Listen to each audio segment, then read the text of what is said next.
Holidays nale, adu namma GT Holidays da. GT Holidays, South India's #1 travel brand. You know you are special when you're with GT Holidays. 35 ஆண்டுகளாக பல டாக்டர்களை உருவாக்கிய Prakash இன்ஸ்டிடியூட்டின் NEET repeaters course, டே scholars மற்றும் residential program. உங்கள் வெற்றியை உறுதி செய்யுங்கள். Saudi அரேபியாவினுடைய infrastructure வந்து என்றைக்குமே நம்மளை ஆச்சரியப்படுத்த வைக்கிறதுல எந்த குறையுமே வைக்காது. உலகத்தில் எது ஃபஸ்ட் வந்தாலும் அங்கே பார்த்துட முடியும். அந்த வகையில் இப்போ சமீபத்தில் வந்து ஒரு நியூஸ் என்ன அப்படின்னா, ஒரு மிகப்பெரிய ஃபுட்பால் கிரவுண்ட், ஃபிஃபா மாதிரி பெரிய போட்டிகளே ஹோஸ்ட் பண்ணலான்ற மாதிரியான ஒரு கிரவுண்டு. ஆனால் சர்ப்ரைசிங்லி அது வந்து தரையில் இல்லாமல் மிதக்கிற மாதிரி கட்ட போகிறாங்க. ஒரு $7 ட்ரில்லியன் அப்படின்னு, ஒரு ட்ரில்லியன் வந்து 80 லட்சம் 86 லட்சம் கோடி அப்படின்னு சொல்லி $7 ட்ரில்லியன் செலவில் வந்து நியோம் அப்படின்னு ஒரு ப்ராஜெக்டை அனௌன்ஸ் பண்ணாங்க. ஃபுட்பால் கிரவுண்டு வந்து எங்கே பண்ண போகிறாங்க, ஒரு 46,000 பேர் வந்து உட்கார கேலரி உட்கார மாதிரி ஊருக்குள்ள சென்டரில் வந்து ஃபுட்பால் கிரவுண்டு. இது வந்து கிட்டத்தட்ட 1150 அடி உயரத்தில் இந்த ஸ்டேடியத்தை அப்படியே பேர்த்தெடுத்து, நமக்கு இங்கே பக்கத்தில் சென்னையில் வந்து எல்ஐசி இருக்கு இல்லையா, 6 எல்ஐசி பில்டிங் மேலே அடிக்க வைங்க. அதுக்கு உச்சியில் வந்து இந்த சிதம்பரம் ஸ்டேடியத்தை வைக்கிறீங்க. ஒரு எல்ஐசி பில்டிங்கே நிமிர்ந்து பார்க்க முடியலையே. 6 சவுதி அரேபியாவில் நிஜமாக்க போகிறாங்க, கட்டி முடிச்சிட்டான்னு வச்சுக்கோங்க. அது வந்து உண்மையிலேயே மிகப்பெரிய ஒண்டர். இந்த 2032 முடித்து 34 FIFA வேர்ல்டு கப்பு இங்கே வந்து சக்ஸஸ்ஃபுல்லாக நடத்துகிறான்னு வச்சுக்கலேன். நடத்தி முடித்ததுக்கு அப்புறமும் இந்த சவுதி அரேபியாவில் முகமது பின் சல்மான் எவ்வளோ பேர் வாங்க போகிறாரோ அதை தாண்டி வந்து இன்னும் ஒரு சூப்பர் ஸ்டார் பேர் வாங்க போகிறாரு. 50க்கும் மேற்பட்ட உலக நாடுகளில் 100 கோடிக்கும் அதிகமான ஆகாயம் தமிழ் பார்வையாளர்களுக்கு பேரன்பும் திருநன்றியும். ஆகாயம் நேயர்களுக்கு வணக்கம். உலக செய்தி பகுப்பாய்வாளர் திரு கசாலி அவர்கள் இப்போ நம்ம கூட இருக்காங்க. ஒரு இன்ட்ரெஸ்டிங்கான விஷயத்தை பற்றி நீங்கள் நம்ம வந்து பேசி தெரிஞ்சுக்க போகிறோம். வணக்கம் சார். வணக்கம் கார்த்தி. சவுதி அரேபியாவினுடைய இன்ஃப்ராஸ்ட்ரக்சர் வந்து என்றைக்குமே நம்மளை ஆச்சரியப்படுத்த வைக்கிறதுல எந்த குறையுமே வைக்காது. உலகத்தில் எது ஃபஸ்ட் வந்தாலும் அங்கே பார்த்துட முடியும். அந்த வகையில் இப்போ சமீபத்தில் வந்து ஒரு நியூஸ் என்ன அப்படின்னா, ஒரு மிகப்பெரிய ஃபுட்பால் கிரவுண்ட், ஃபிஃபா மாதிரி பெரிய போட்டிகளே ஹோஸ்ட் பண்ணலான்ற மாதிரியான ஒரு கிரவுண்டு. ஆனால் சர்ப்ரைசிங்லி அது வந்து தரையில் இல்லாமல் மிதக்கிற மாதிரி கட்ட போகிறாங்க அப்படின்னு சொல்லி படித்தேன். அது படித்த உடனே உங்கள் ஞாபகம் தான் வந்துச்சு. ஸோ டீட்டெயிலாக அப்படியே உங்ககிட்ட கேட்டு தெரிஞ்சுக்கலாமேன்ட்டு தான். இல்லை, இது வந்து பொதுவாக நம்ம வந்து நெட்டில் சர்ச் பண்ணால் வந்து கண்ணாப்பினா வரப்போகுது. அதில் வந்து முக்கியமான டீட்டெயில் அப்படின்னு சொல்லியாச்சுன்னா, மிதக்கும் ஃபுட்பால் கிரவுண்டு. மிதக்கிறேன்னா எப்படி, மேலே வந்து ஏதாவது மிகப்பெரிய அளவுக்கு வந்து பலூன் வச்சு காற்றடிச்சு அதை வந்து மிதக்க விட போகிறாங்களா, அப்படி மிதந்து அதில் வந்து ஃபுட்பால் கிரவுண்டு எப்படி இருக்கும், இந்த மாதிரி ஒரு சில விஷயங்களாக இருக்கு இல்லையா. அப்படிலாம் இல்லை. இவங்க வந்து ஏற்கனவே ஒரு $7 ட்ரில்லியன் அப்படின்னு, ஒரு ட்ரில்லியன் வந்து 80 லட்சம் 86 லட்சம் கோடி அப்படின்னு சொல்லி $7 ட்ரில்லியன் செலவில் வந்து நியோம் அப்படின்னு ஒரு ப்ராஜெக்டை அனௌன்ஸ் பண்ணாங்க. அது கேள்விப்பட்டிருப்போம், அதை பற்றி பேசியிருக்கோம். அதில் வந்து ஒரு $1.5 ட்ரில்லியன் வந்து தி லைன். இப்போ மேபி இந்த 1.5 ட்ரில்லியன் 7 ட்ரில்லியன் அப்படின்னு சொல்கிறது வந்து நம்மளும் வந்து எப்படின்னா நேராக சவுதி அரேபியாவில் அந்த ப்ராஜெக்டை போய் எடுத்து நம்ம வந்து விரித்து பார்த்தெல்லாம் பண்ணலை. நமக்கும் கிடைக்கிற தரவுகள் இருக்கு இல்லையா, அதை வச்சு அப்புறம் இந்த தரவுகள் கரெக்டானான்னு சொல்லி சரிபார்த்து ஃபேக்ட் செக் பண்ணி சரிபார்த்து முடிஞ்ச அளவுக்கு அப்படி சொல்கிறது. ஓகே, ஒருவேளை நம்ம சொல்கிறதுல ஏதாவது கொஞ்சம் முன்ன பின்ன இருந்துட்டா நம்ம பின்னூட்டத்தில் நம்ம மக்கள் வந்து அழகாட்டான்னு எல்லாம் சொல்லிடுறாங்கல்ல, அந்த விதத்தில் வந்து நம்ம மக்களை எப்பவுமே நான் அப்ரிஷியேட் பண்ணுறது. ஆமாம் சார், ஒரு பைசா மாறிட்டா கூட கரெக்டாக சொல்லுவாங்க. என்ன சிலர் வந்து கெட்ட வார்த்தை பேசுகிறது எழுதுறது தவிர, சிலருக்கு வந்து ஒரு சைக்காலஜி மாதிரி சைக்கோ மாதிரி இருப்பாங்க. எது எடுத்தாலும் கெட்ட வார்த்தையில் எழுதுவாங்க. ஸோ அதை விட்டுருவோம். இப்போ என்னென்னா தி லைன் அப்படின்னு ஒன்று, அதில் வந்து ஃபுட்பால் கிரவுண்டு வந்து எங்கே பண்ண போகிறாங்க, ஒரு 46,000 பேர் வந்து உட்கார கேலரி உட்கார மாதிரி ஊருக்குள்ள சென்டரில் வந்து ஃபுட்பால் கிரவுண்டு. இது வந்து கிட்டத்தட்ட 1150 அடி உயரத்தில், தரையிலிருந்து, அதாவது கடல் மட்டத்திலிருந்து, கடல் மட்டம் தரையிலிருந்து வச்சுக்கோமே. இப்போ இப்படி வச்சுக்கோ, நமக்கு வந்து இங்கே சென்னையில் வந்து cricket stadium, Chidambaram stadium capacity கிட்டத்தட்ட அதோட கொஞ்சம் சிறுசு. அவங்க பிளான் பண்ணுறதோட கொஞ்சம் சிறுசு, பட் பெரிய சிறுசாக கரெக்டாக இருக்குன்னு நினைக்கிறேன். அந்த சிதம்பரம் ஸ்டேடியம், இந்த ஸ்டேடியத்தை அப்படியே பேர்த்தெடுத்து, நமக்கு இங்கே பக்கத்தில் சென்னையில் வந்து எல்ஐசி இருக்கு இல்லையா, 6 எல்ஐசி பில்டிங் மேலே அடிக்க வைங்க.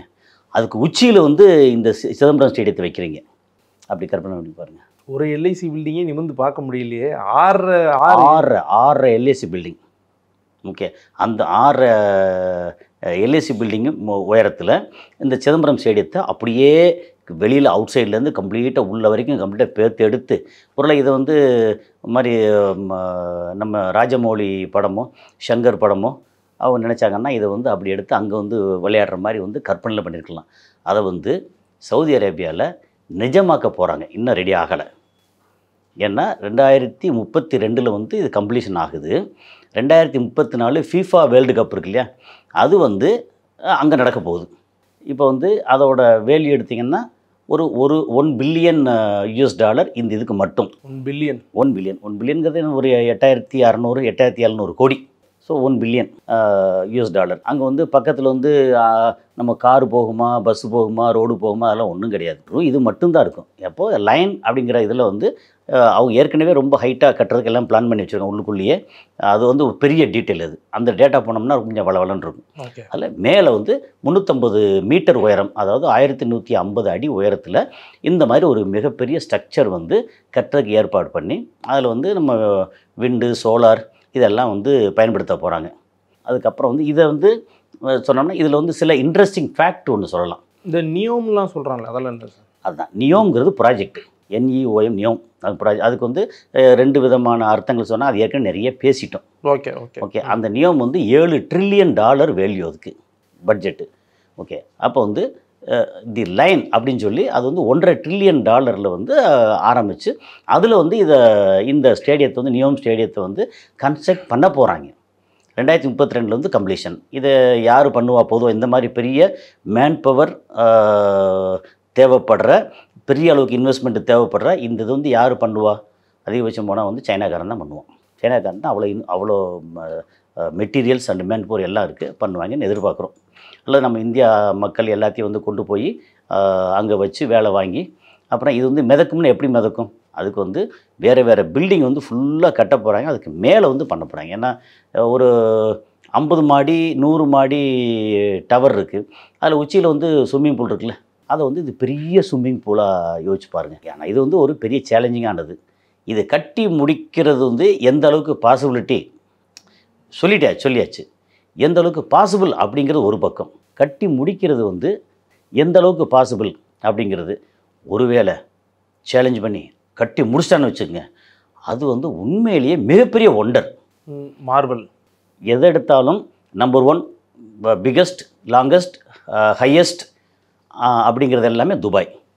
சவுதி அரேபியாவில் அப்படி ஒன்றும் இல்லை. பெரிய பெரிய டவர் இருக்குது, ரோடு இருக்குது, கார் இருக்குது, எல்லாம் இருக்குது. ஆனால் ஹையஸ்ட்டு டவர் புர்ஜ் கலீஃபான்னு துபாயில் இருக்குது. லாங்கஸ்ட்டு ஷாப்பிங் மால் அதுவும் துபாயில் இருக்குது. அந்த மாதிரி ஒரு எதை எடுத்தாலும் நம்பர் ஒன் எல்லாமே வந்து துபாய். இப்போ இது பண்ணாங்கன்னா உலகத்தில் வந்து மிகப்பெரிய விஷயமா இருக்கும். இதில் வந்து 2 விஷயம் வந்து நம்ம முக்கியமாக வந்து பேச முடியும். அது வந்து கொஞ்சம் அறிவியல் பூர்வமாக பேச முடியும். ஓகே. நம்ம வந்து அறிவியல் கொஞ்சம் பேசினா வந்து தூக்கம் வருமோ அப்படி ஒன்றும் இல்லை. சிலருக்கு வந்து அவங்களுடைய ஸ்கூல் கிளாஸ் ஞாபகம் வராமல் இருந்தால் சரிதான். கண்டிப்பாக வரும். அப்படியா? ஏன்னா இது வந்து ஃபிசிக்ஸ். ஓகே.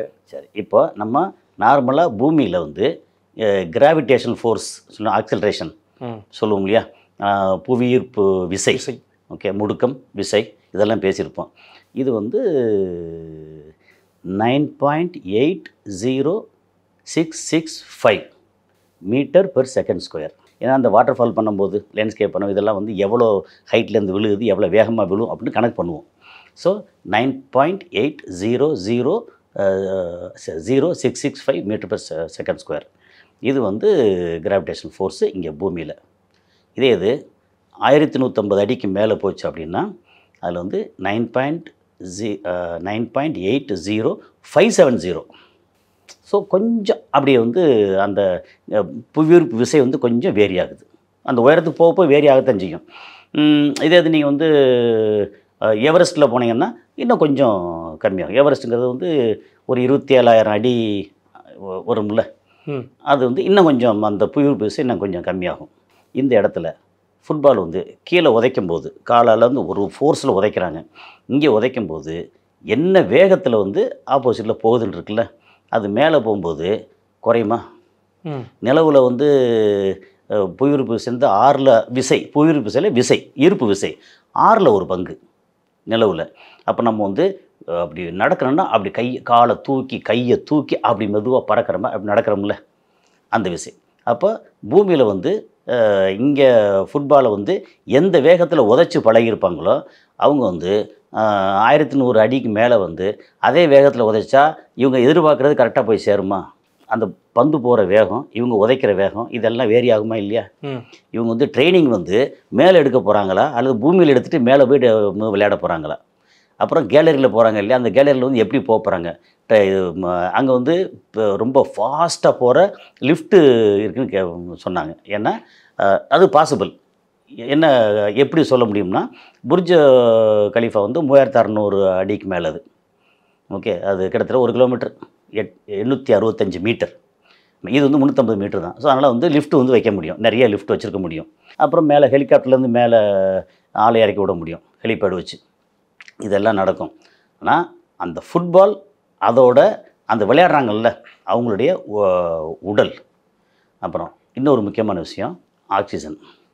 பூமியில் நம்ம இங்கே இருக்கிற இடத்துல ஆக்சிஜனோட பெர்சன்டேஜ் இருக்குல்ல, மொத்த வாயுக்கள் அதில் வந்து ஆக்சிஜன் இருக்குது, ஹைட்ரஜன் இருக்குது, நைட்ரஜன் இருக்குது, கார்பன் இருக்குது. மேஜர் ஆக்சிஜன் வாயு போக மைனர் வாயு எல்லாமே அங்கே இருக்குது. ஓகே, இதில் ஆக்சிஜனோட அளவு வந்து 20.9%. மேலே போனோம்னா 20.1%. அப்போ ஆக்சிஜனோட அளவு இருக்குல்ல அது கொஞ்சம் குறையுது. ஓகே ஓகே, இப்போ வந்து இங்கே வேகமாக ஓடி வந்து பயங்கரமாக ஓடி ஃபுட்பால் வந்து உதைக்கிறோம், மூச்சு வாங்குகிறோம். அப்போ தேவைப்படுற ஆக்சிஜன் உள்ளே இழுக்கிறோம். அந்த இழுக்கும்போது ஆக்சிஜனோட அளவு கொஞ்சம் கம்மியாக வந்துச்சுன்னா, ஸோ உடல் என்னவா அந்த உடல் தகுதி ஒன்று இருக்குல்ல. இப்போ மேலே வந்து நம்ம ஸ்பேஸுக்கு போகிறாங்கல்ல அவங்களுக்கு ட்ரைனிங் கொடுப்பாங்க. அந்த ட்ரைனிங் வந்து ஃப்ளோட்டிங் ஃபுட்பால் கிரவுண்டில் விளையாடுறதுக்கு இவங்களுக்கு முதல்ல ஒரு மாதிரி ட்ரைனிங் கொடுப்பாங்களா அல்லது வந்து ஆக்சிஜன் மாஸ்க்கை போட்டு விளையாட போகிறாங்களா? இதெல்லாம் ரொம்ப ரொம்ப ஃப்ளக்சுவேஷன் இல்லை, கொஞ்சம் தானே கம்மியாக இருக்குது ஆக்சிஜன். 0.08% போது நம்ம உள்வாங்கிற ஆக்சிஜன் இருக்குல்ல அதில் மைனராக குறைய நமக்கு வந்து உள்ளுக்குள்ளே ரத்த அழுத்தம் அது இது எல்லாமே அதெல்லாம் வேரி ஆகுமே. இப்போ சரி, இது இப்படி சொல்கிறீங்க. எவரெஸ்ட்டுக்கு போகும்போது நிறைய பேர் மயங்கி விழுறாங்க. எவரெஸ்ட் உச்சியில் ஆக்சிஜனோட அளவு இருக்குல்ல அது 18.6%. ஓகே, அது என்ன 20.9ல் 18.6னால் ஒரு 2.7% தானே டிஃப்ரென்ஸ் வருது. அப்போ ஏன் மயங்கி விழுறாங்க? ஆக்சிஜன் பத்தலைன்னு சொல்லி. அப்போது இதுவும் ஒரு முக்கியமான விஷயம். அவங்க என்ன பண்ண போகிறாங்கன்னு தெரியாது. நம்பர் 1 இது வந்து கட்டி முடிக்கணும். நம்பர் 2 கட்டி முடிச்சதுக்கப்புறம் இதெல்லாம் வந்து அந்த விளையாட்டு வீரர்களுக்கும் பார்வையாளர்களுக்கும், விளையாட்டு வீரர்கள் வந்து அது ஒரு 10-20 பேர் எக்ஸ்ட்ரா இவங்கெல்லாம் சேர்த்து வந்து மொத்தத்துக்கு ஒரு 50 பேருக்கான்னு வச்சுக்கலாங்க. பந்து பொறுக்கி போகிறதுலேருந்து அதிலேருந்து அம்பையர்லேருந்து இங்கே இருக்கான்னு வச்சுங்களேன். பார்வையாளர்கள் 46,000 பேர். அவ்வளோ பேருக்கும் தேவையான ஆக்சிஜன். ஒருவேளை அங்கே போன மேலே வந்து காசு வச்சுருப்பாங்க, மேலே போனோன்னா ஆக்சிஜன் குறைபாடில் வந்து ஆஸ்துமா வந்து மூச்சு இறைச்சிங்க வந்தால் எத்தனை டாக்டர்ஸ் அங்கே இருக்க போகிறாங்க? இதெல்லாம் வந்து இங்கே விஷயம். சரி, இது வந்து இந்த ஒண்டர் இது பற்றின டீட்டெயில். இது வெளியில் நமக்கு சொல்லாத, அதாவது தகவல் வந்து இந்த மாதிரி இவ்வளோ உயரத்தில் இருக்குது, 46,000 பேர், இவ்வளோ கேலரி, இந்த ஹைட்டு அப்படின்றதான். இப்போது இது வந்தால் என்ன நடக்குங்கிற விஷயம் இருக்கு இல்லையா, இது வந்து வேறு தரவுலேருந்து கம்பேரிசன் தான் நமக்கான gravitation force and oxygen level. இது முக்கியம். இதுக்கப்புறம் வந்து இது பண்ணுறதுனால எம்பிஎஸ் சொல்லும் இல்லையா, முகமது பின் சல்மான் அவர் என்ன சாதிக்க போகிறார்? அதே கேள்வி தான் சார். ஏன்னா இந்த பட்ஜெட்டை கீழே கிரவுண்டில் போட்டோன்னா இது மாதிரி ஒரு 5 மடங்கு பெரிய ஸ்டேடியம் பண்ண முடியும், எல்லாம் பண்ண முடியும். ஆனால் வித்தியாசம் எப்படி பண்ணுறது? ஓகே, வித்தியாசம் தான் மெயினான ஆஸ்பெக்ட். ஆமாம், இப்போ வித்தியாசம் எல்லாரும் திரும்பி பார்க்கணும் அப்படின்னா, அதாவது ரோட்டில் வந்து சாதாரணமாக வந்து நம்ம மக்கள் எல்லோரும் நல்ல ட்ரெஸ்ஸை போட்டு நடந்து போகிறாங்க. இவன் ஒருத்தர் வந்து திடீர்னு வந்து பேண்ட்டை வந்து லேசாக கிழிச்சு விட்டு நடந்தாங்கன்னா என்னென்னு திரும்பி பார்த்தாங்க, ஃபேஷன் ஆயிடுச்சு. சட்டை கிழிச்சு விட்டு நடந்தாங்க, ஃபேஷன் ஆயிடுச்சு. அது மாதிரி கிழிச்சு விட்டு கிறுக்க மாதிரி நடந்தேன். அப்புறம் வந்து சாதாரணமாக முடி வெட்டிட்டு ஜம்முன்னு அப்படி போட்டு போனோம். இங்கே கீழே பூரா கட் பண்ணிவிட்டு புள்ளிங்கன்னு போனாங்க. என்னடா அப்படின்னு பார்த்து எல்லாம் புள்ளிங்கன்னு சுற்றி திடுறாங்க. ஸோ வித்தியாசம் அடுத்தவங்களை வந்து அட்ராக்ட் பண்ணுறது. இது நம்ம பொதுவாக வந்து சாதாரண மனுஷங்கள், இப்போ ஆண்கள் வந்து ரொம்ப ஒரு மாதிரி வித்தியாசப்படுத்தி அட்ராக்ட் பண்ண வந்து ஏதாவது வந்து கேர்ள் ஃப்ரெண்டு சிக்குமான்னு பார்ப்பாங்க. கேர்ள்ஸ் வந்து அழகழகாக எல்லாம் பண்ணால் பாய் ஃப்ரெண்டு சிக்குமான்னு பார்ப்பாங்க. ஒரு நாடே இப்படி பண்ணுதுன்னா வேறு இன்வெஸ்டர் வருவாங்களா? நம்ம வந்து எப்படி இந்த உலகத்தில் நம்ம வந்து ஒரு பெரிய ஆளை காமிக்க முடியுமா? நம்ம ஆட்சியில் ரொம்ப பாலாரும் தேனாரும் ஓடுதா அப்படின்னு காமிக்கிற மாதிரி சில விஷயங்கள். இதில் இந்த 2032 முடித்து 34 FIFA வேர்ல்டு கப்பு இங்கே வந்து சக்ஸஸ்ஃபுல்லாக நடத்துகிறான்னு வச்சுங்களேன்.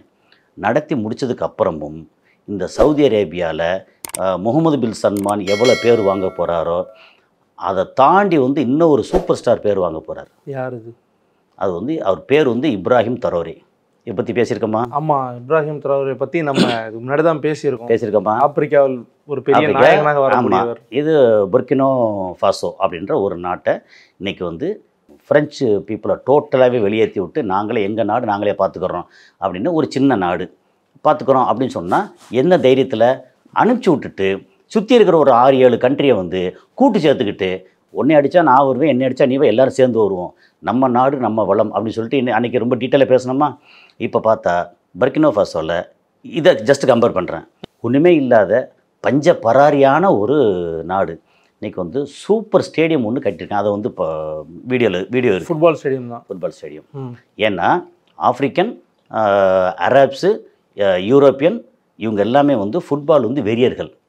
இப்போ நான் வந்து அங்கே சவுதியில் துபாயில் இருக்கும்போது என்னென்னா ரம்ஜான் மாதம் இருக்குல்ல, ஒரு மாதமும் விடிய ஃபுட்பால் பார்ப்பாங்க, விடிய ஃபுட்பால் விளையாடுவாங்க. ஓகே, கிரிக்கெட் அங்கே பெருசாக இல்லை. நம்ம ஊருக்கு தான் கிரிக்கெட், நம்ம ஊருக்கு பாகிஸ்தானுக்கு, ஆஸ்திரேலியாவுக்கு, பங்களாதேஷ்க்கு இவங்களுக்கு தான் கிரிக்கெட்டு.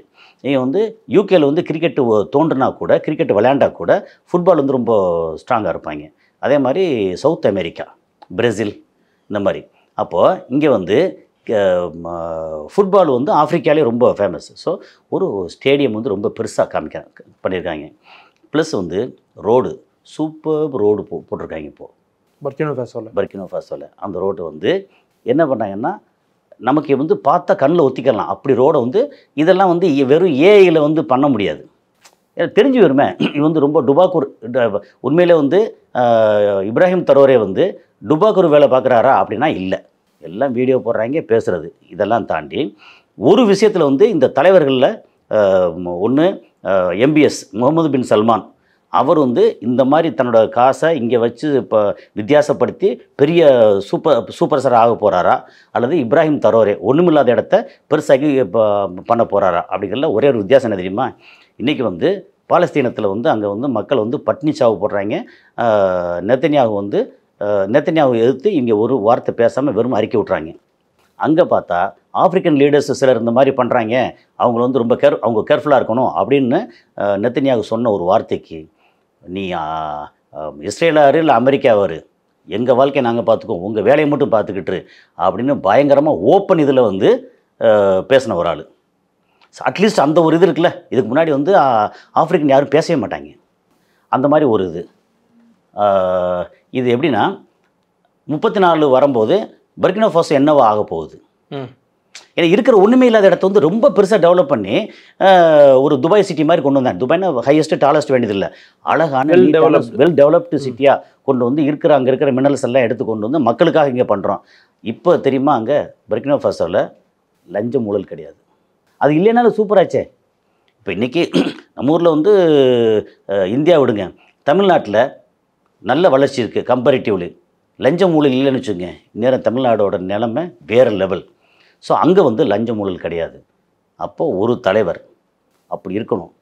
அப்போது 34 இந்த ஃப்ளோட்டிங் ஃபுட்பால் ஸ்டேடியம், அங்கே வந்து நார்மல் மக்களோட லைஃப், இது ரெண்டையும் கம்பேர் பண்ணி என்ன ஆக போகுது அப்படின்னு பார்க்க போகிறோம்.